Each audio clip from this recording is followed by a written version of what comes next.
When I originally started to make this video, it was going to be talking about what's going on in Texas with the border and that the illegal immigrants that are coming across, all of the benefits that they're receiving with the free health care.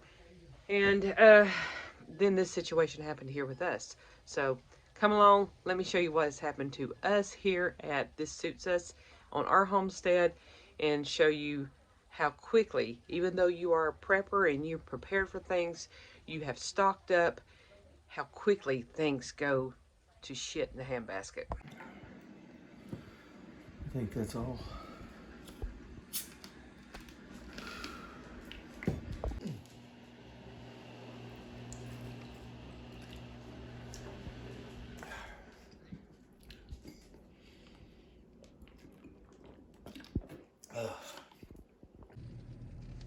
Hey everyone, it's been a little bit since we've done a video, and the reason why is because we've had COVID. I am doing much better. Today will be the first day that I actually will go back to work. I'm making a trip into the grocery store to pick up a few things, and then I will be heading back home. Richard is not doing well. He's better than he was yesterday, but he's still got a lot of stuff in his chest. So wanted to get with you and discuss some things that are going on in the country right now. I'm not real big on getting onto the politics, but this is some bullshit that's going on in Texas. So you're gonna hear my southern accent kick in now because it's bullshit. So let's talk about that. So now we've had a situation at the house where Richard ended up having an episode, and by ambulance, my husband was brought to the ER. So we are now in the ER running tests. What do you do? Hi, darling. Huh? What happened? I don't know. I got put in a hospital. So, guys, we are spending the weekend in the hospital. Well, hopefully not the weekend. Well, maybe. we have a hot date on Friday night in the hospital. Yeah. So he's gonna be in his bed. And of course, this is my hospital, so they were going to try to find me a hospital bed, but if not, that's my bed for the night.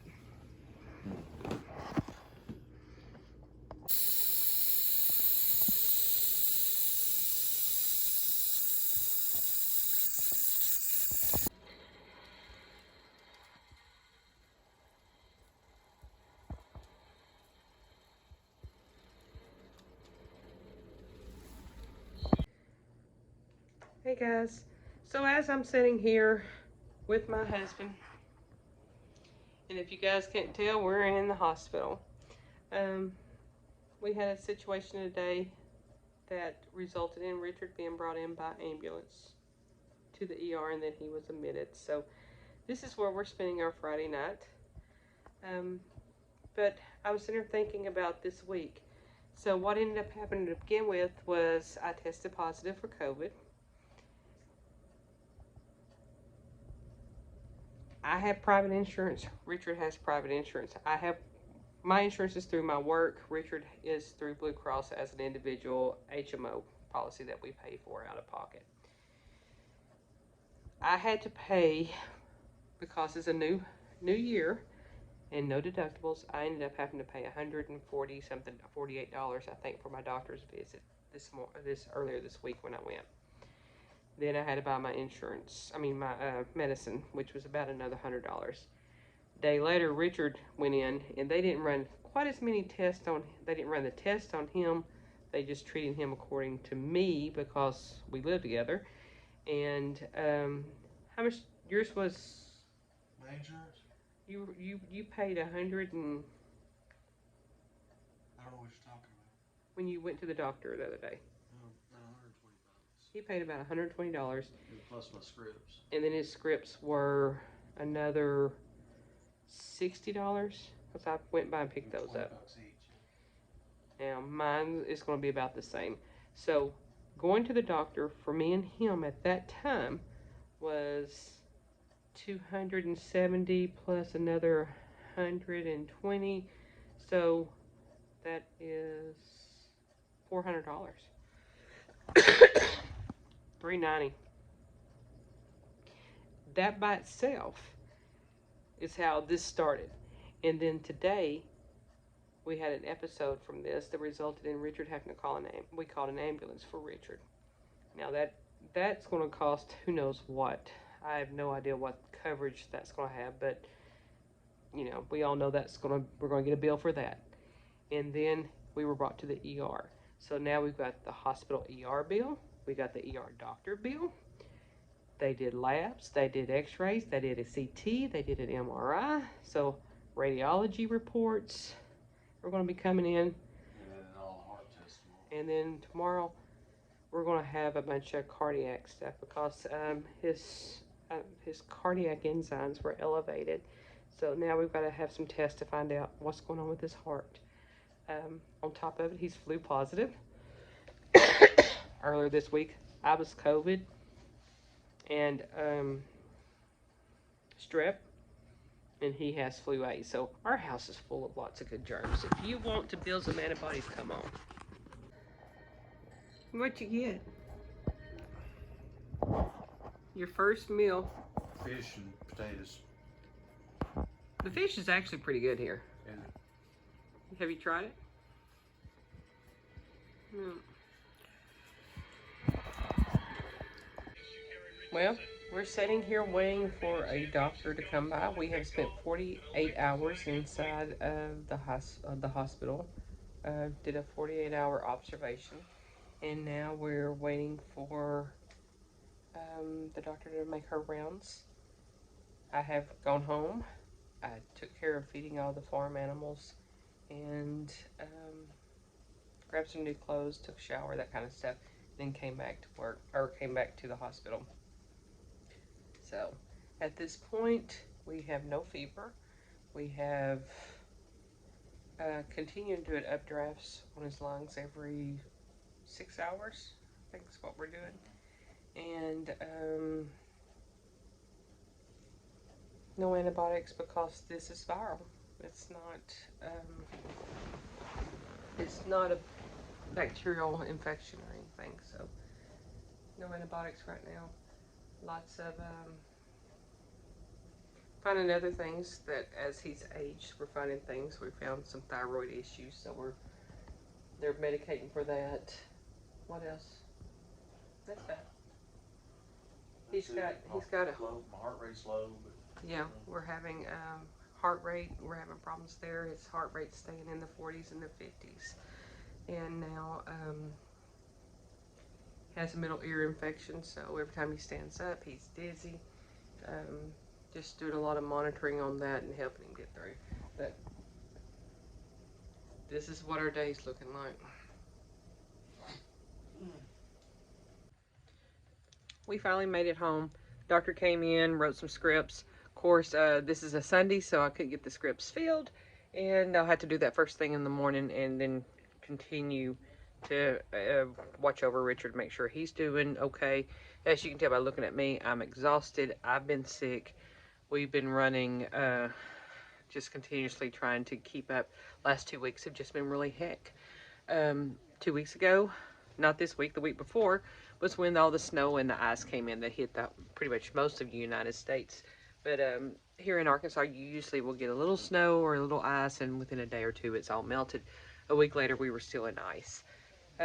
Did not lose electricity, but it was cold. So we ended up using a lot of our wood, and we had cut wood all summer long, split, thought we had plenty of wood, and we do. We have wood, but if a big storm comes through, we may be in trouble.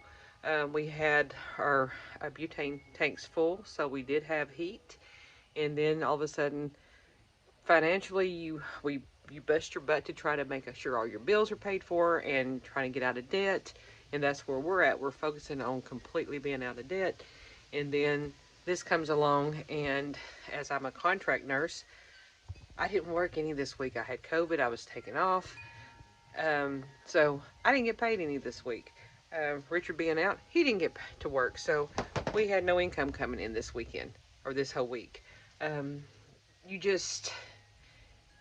You can't prepare for everything. All I can tell you guys is I pay my bills up.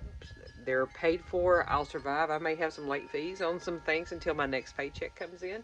And then because I am a contract nurse, I can pick up extra hours, and I will make a lot more work extra to, make up for this time. And I know a lot of people won't have that ability to do that.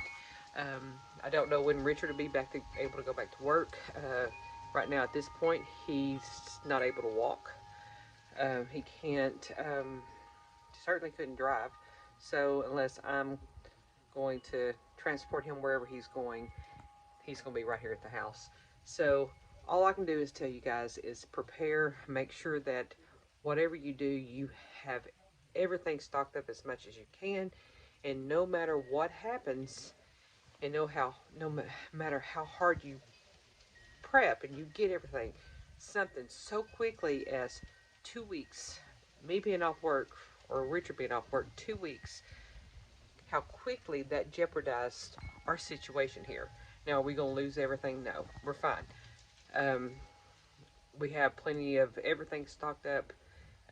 Like I said, we weren't in debt. We were trying to get everything paid off, so we're not behind on things. We're going to be fine there. But if somebody's already struggling and you're already having problems trying to stay afloat, a situation like this could quickly cause you to lose everything. So always remember, prep to keep ahead, and at any given time, I've heard before, I'm only 2 paychecks away from losing everything, being homeless. That's how quickly it can happen. 2 weeks, and one was a snowstorm, which people were not able to make it to work. Ice, electricity, that kind of stuff went on, and then catching COVID, your husband goes into the hospital. We're going to be thousands of dollars in medical bills behind, and everything was tulips before, and now it just come growing, not doing good. So I hope everybody's doing well. I hope that you are still prepping. Get as much as you can with the situations going on, and the things in Europe, and then the cargo problems. Who knows when food shortages are going to be a major problems. Make sure you've got that taken care of. And God forbid, after this situation with medicine, even though I'm a nurse and I have access to a lot of stuff, I have knowledge that a lot of you people don't have, how quickly a situation like this can deplete the supplies that you do have. I will be, I already had extra steroids and I had extra antibiotics and stuff put up. Now I'm going to have to work on getting that replenished again, because we did go through a lot of that stuff. Make sure you got Mucinex, things, aspirins, Tylenol. Richard had a cardiac issue. You got to have those aspirins there. If they're starting to have chest pain, throw an aspirin in their mouth. Just keep that stuff on supply so that you've got it. So please like and subscribe. Sorry, this is kind of a rough video. We've had a rough time. We're exhausted, but like, subscribe, leave us any comments. Keep us in your prayers, and we'll see you next time.